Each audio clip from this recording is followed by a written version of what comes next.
कक्षा 10 के सामाजिक विज्ञान विषय की ऑनलाइन कक्षा में आप सबका स्वागत है। आज हम आपको प्राकृतिक आपदाओं के बारे में जानकारी देंगे, जिसे आप ध्यान से सुनें, समझें और उसका पालन करें, जो आपके जीवन में काम आएगा। पहले देखिए, आपदा का सामान्य अर्थ है संकट या विपत्ति। वास्तव में आपदा विपदा का वह स्वरूप है जिसके परिणाम से सामाजिक ढांचा एवं विद्यमान व्यवस्थाएं ध्वस्त हो जाती हैं तथा जन समुदाय, पशुधन एवं संपत्ति को हुई क्षति हेतु बाहरी सहायता की हमको आवश्यकता पड़ती है। अब देखिए, सबसे इम्पोर्टेंट बात है, भारत में आपदा का भौगोलिक परिदृश्य क्या है। भारत में आपदा का भौगोलिक परिदृश्य, तो भारत में आपदा का भौगोलिक परिदृश्य 4-5 रूपों में है। पहला है, संपूर्ण हिमालय श्रृंखला भूस्खलन प्रवृत्त है। दूसरा नंबर है, 57% भूभाग भूकंप प्रवृत्त है। तीसरा है, 76 लाख हेक्टेयर भूमि प्रति वर्ष बाढ़ से प्रभावित होती है। चौथा है, 28% भूमि सूखा प्रवृत्त है।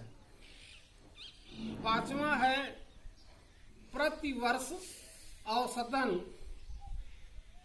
2 से 3 चक्रवाती भूकंप आते हैं, जिससे हमारे अपार धन जन की क्षति होती है। अब आपको बताएं आपदाओं का वर्गीकरण। सामान्य रूप से आपदाओं को 2 भागों में बांटा गया है। पहला है प्राकृतिक आपदाएं और दूसरी हैं मानवकृत आपदाएं।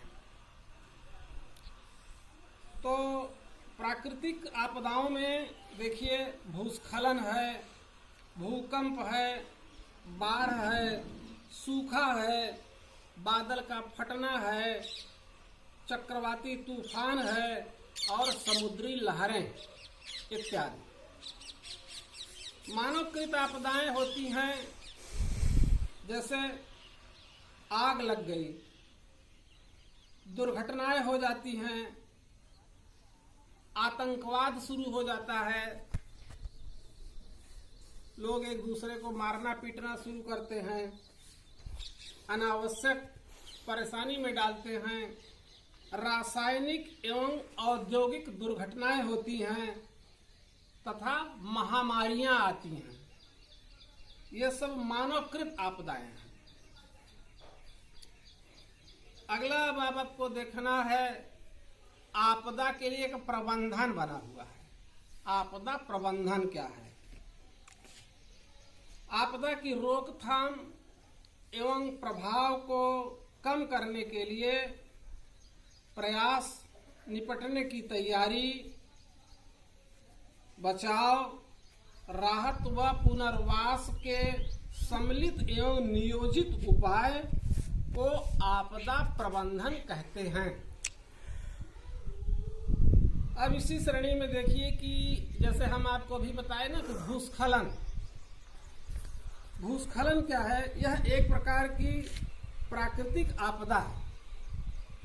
इसका प्रभाव पर्वतीय अंचलों में पड़ता है, जहां चट्टानें गिरती हैं या ऊंची नीची खाड़ियां भूस्खलन से ढह जाती हैं और उससे नुकसान होता है।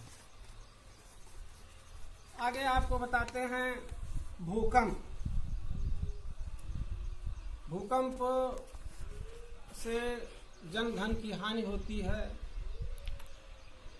भूकंप आता है तो पूरे पृथ्वी में रेक्टर पैमाने पर एक पृथ्वी हिलने डोलने लगती है। हमारे घरों में जो सामान रखे हैं जैसे चारपाई है, कुर्सी है, मेज है, फर्नीचर है, अलमारी है, बक्से हैं, इत्यादि चीजें सब डोलने लगती हैं। और कभी कभी तो इससे मकान भी ढहना शुरू हो जाते हैं और जिससे लोगों के धन और जन की संपत्ति का नुकसान होता है। अब आपको बताएं भूकंप आने के समय सावधानी क्या बरतनी चाहिए। सबसे इम्पोर्टेंट चीज है किसी भी समस्या को आने पर आपको सावधानी। तो भूकंप आने पर सावधानी क्या बरतनी चाहिए। पहला है सावधानी, डरने के बजाय शांति से काम लें। आप डरे नहीं, भूकंप आ रहा है तो बिल्कुल शांति पूर्वक बिताएं। दूसरा है जहां हैं वहीं खड़े रहें, लेकिन चहारदीवारी, पेड़, बिजली के खंभे इत्यादि का सहारा लेकर या इनके नीचे खड़े न हो। ये किसी भी समय गिर सकते हैं और आपको नुकसान पहुंचा सकते हैं। तीसरा है चलती गाड़ी हो, जैसे कार है या और भी गाड़ियां हैं, चलती गाड़ी में आप चलते न रहें बल्कि गाड़ी खड़ी करें और खड़ी करने के बाद उतर करके एकांत में एक स्थान पर खड़े हो जाएं। जब इसका प्रभाव कम हो जाए या घट जाए तब आप अपने साधन से आगे बढ़ना शुरू करें। और अपने घर में बिजली की लाइट बंद कर दें, पंखा बंद कर दें, फ्रिज कूलर सब बंद कर दें, गैस पाइप को बंद कर दें, सिलेंडर को भी सील कर दें। ये आपको सावधानियां बरतनी है। तो आज हमने आपको बता दिया प्राकृतिक आपदाएं, भूस्खलन, भूकंप और इनके बचाव, इनकी सावधानियां क्या हैं। इन सभी सावधानियों को ध्यान में रखते हुए यदि आप कार्य करेंगे तो आपको इन परेशानियों का सामना नहीं करना पड़ेगा और आप हमेशा सुरक्षित रहेंगे। जैसा कि इस समय भी देख रहे हैं कि एक बहुत बड़ी वैश्विक महामारी कोरोना की चल रही है।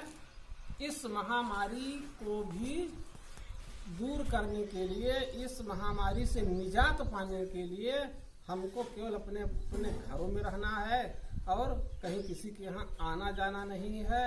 हाँ, और अपना हाथ साबुन से बार बार धुलना है। ये तमाम जो दूरियां बताई जा रही हैं, दूरियां बनाना है जिससे हमारा देश, हमारा पूरा परिवार सुरक्षित रहे। और इन्हीं शब्दों के साथ, इन्हीं जानकारियों के साथ आज का ये ऑनलाइन क्लास समाप्त किया जाता है। कल इसके आगे का दूसरा प्रकरण आपको जानकारी में देंगे। इसका विधिवत अध्ययन करिए, आपको भविष्य में ये पूरा काम देगा और आपको सुरक्षात्मक उपाय भी है।